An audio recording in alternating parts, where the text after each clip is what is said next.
Hello everyone.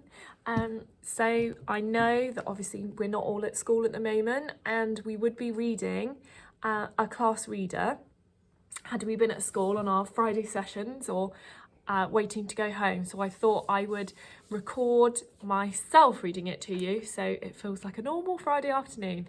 So I'm going to do each chapter in a separate little video, and so we don't miss out and it feels like I'm reading to you at the end of the day as normal.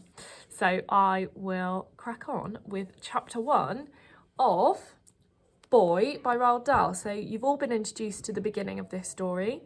I'm going to read it again just in case we've forgotten right from the beginning. This is Roald Dahl's autobiography, so it's all about his life. And on the blurb it says, an autobiography is a book a person writes about his own life and is usually full of all sorts of boring details. This is not an autobiography, he says. So Miss Barrett's already wrong. Throughout his young days at school and just afterwards, a number of things happened to Roald Dahl that made such a tremendous impression he never forgot them.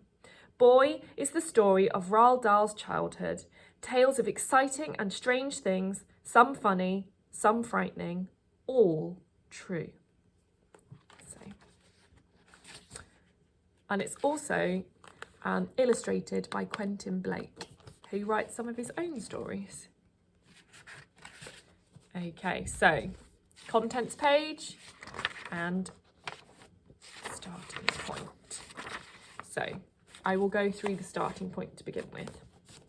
Papa and Mama, and it's got some pictures of his family here. So this is his Wendy house, and Alf, Chilled, Ellen and Elsie, me and Austin. I think that's his siblings outside.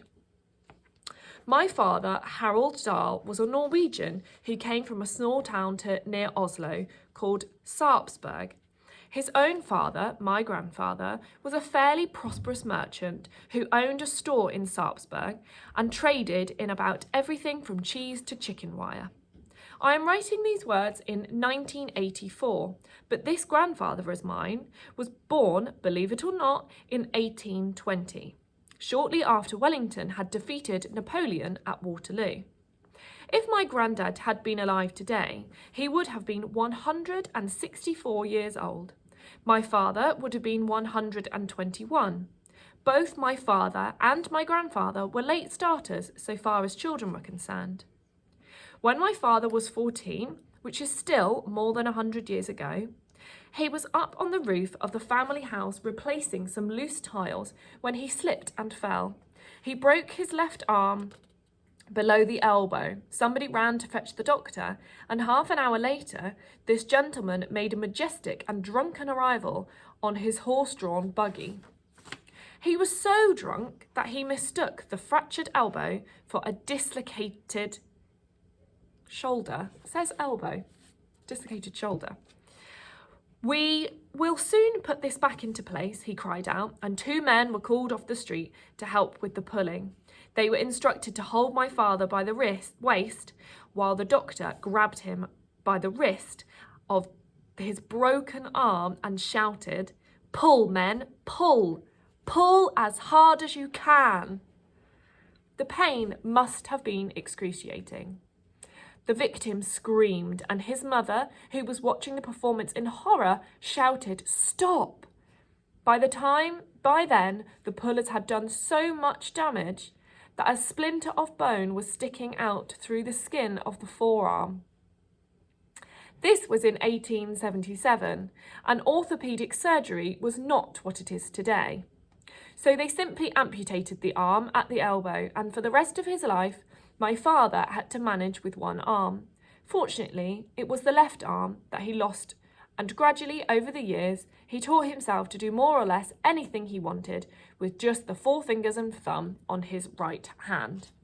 He could tie a shoelace as quickly as you or me, and cutting up food on his plate, he sharpened the bottom edge of a fork so that it could be served as both knife and fork all in one. He kept this ingenious instrument in a slim leather case and carried it in his pocket wherever he went. The loss of an arm, he used to say, caused him only one serious inconvenience. He found it impossible to cut the top off of a boiled egg. My father was a year or so older than his brother Oscar, but they were exceptionally close. And soon after they left school, they went for a long walk together to plan their future. They decided that a small town like Salzburg in a small country like Norway was no place in which to make a fortune. So what they must do, they agreed, was go away on one of the biggest countries, either to England or France, where opportunities to make good would be boundless. Their own father,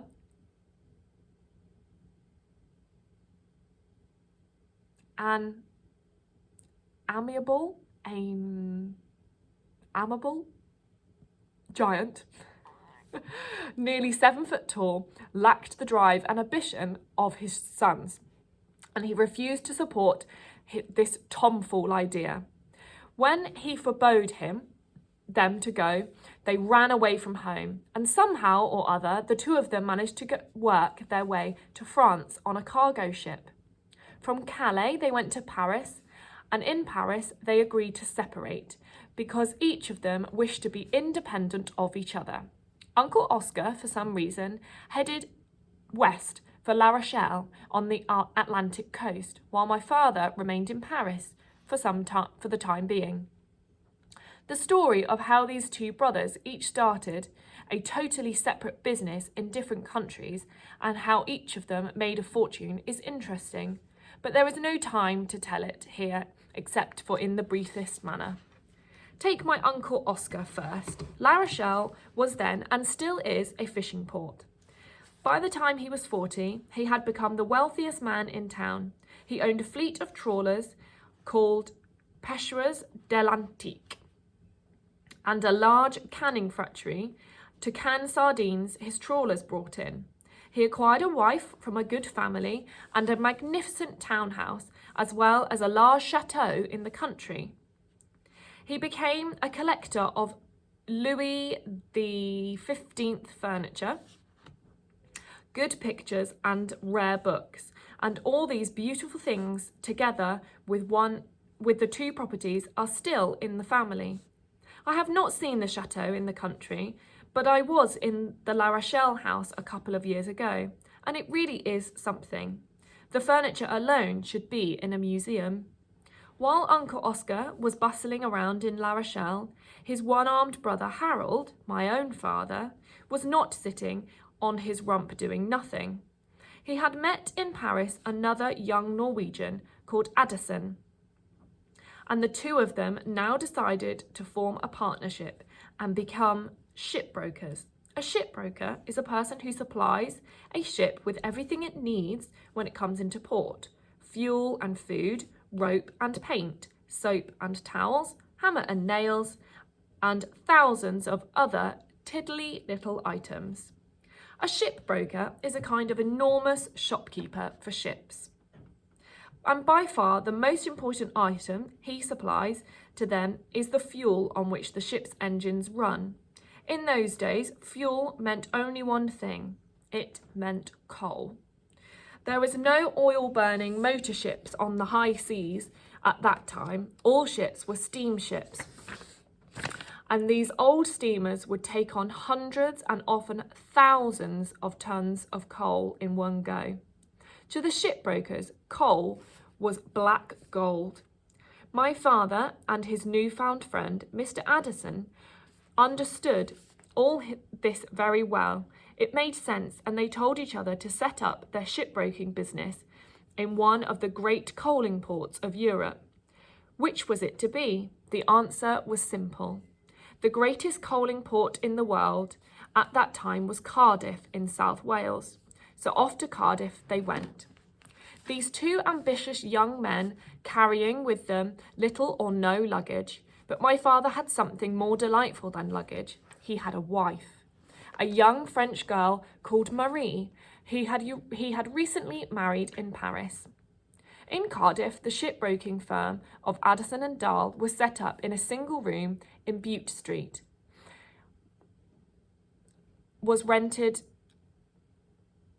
and a single room in Bute Street was rented as an office. From then on, we have what sounds like one of those exaggerated fairy stories of success, but in reality, it was the result of tremendous hard and brainy work by those two friends. Very soon, Addison and Dahl had more business than the partners could handle alone. Larger office space was required and more staff were engaged.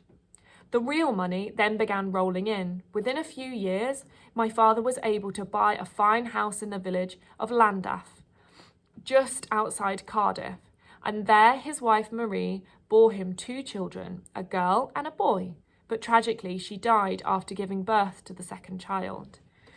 She died when the shock and sorrow of her death had begun to subside a little. My father suddenly realised that his 2 small children ought to be, at the very least, to have a stepmother to care for them. What is more, he felt terribly lonely. It was quite obvious that he must try to find himself another wife. But this was easier said than done. For a Norwegian living in South Wales, he didn't know very many people. So he decided to take a holiday and travel back to his own country, Norway. And who knows, he might, if he was lucky, find himself a lovely new bride in his own country. Over in Norway, during the nights of 1911, while taking a trip in a small coastal steamer in the Oslofjord, he met a young lady called Sophie Magdalene Hasselberg.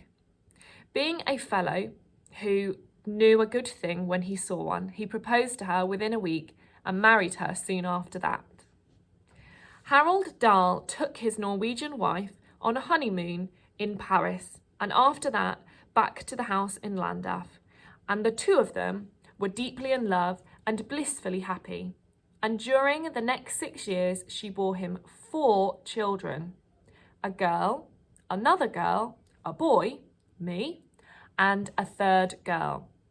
There were now 6 children in the family, 2 by my father's first wife and 4 by his second. A larger and grander house was needed, and the money was there to buy it. There's a picture of the house. It is beautiful. Huge. So, in 1918, when I was 2, we all moved in an imposing country mansion beside the village of Radier.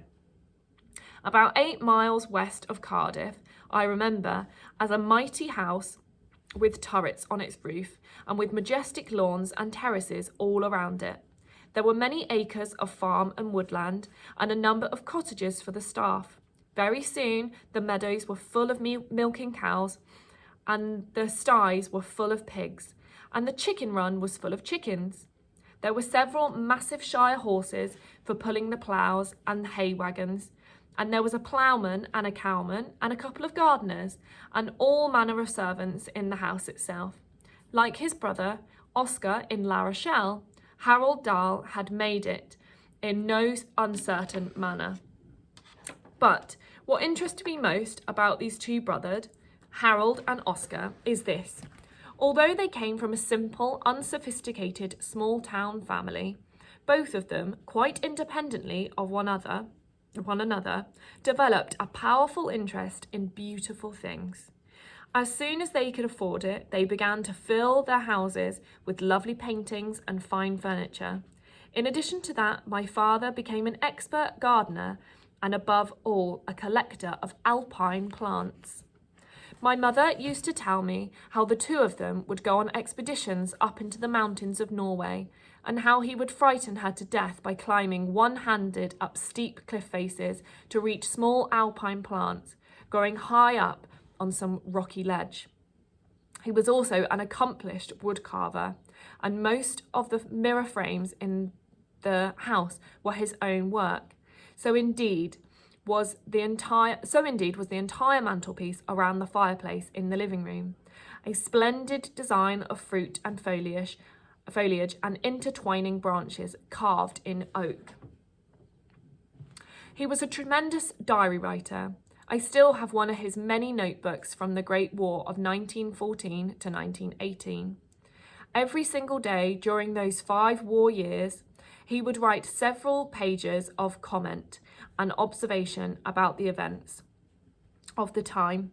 He wrote with a pen, and although Norwegian was his mother's tongue, he always wrote his diaries in perfect English.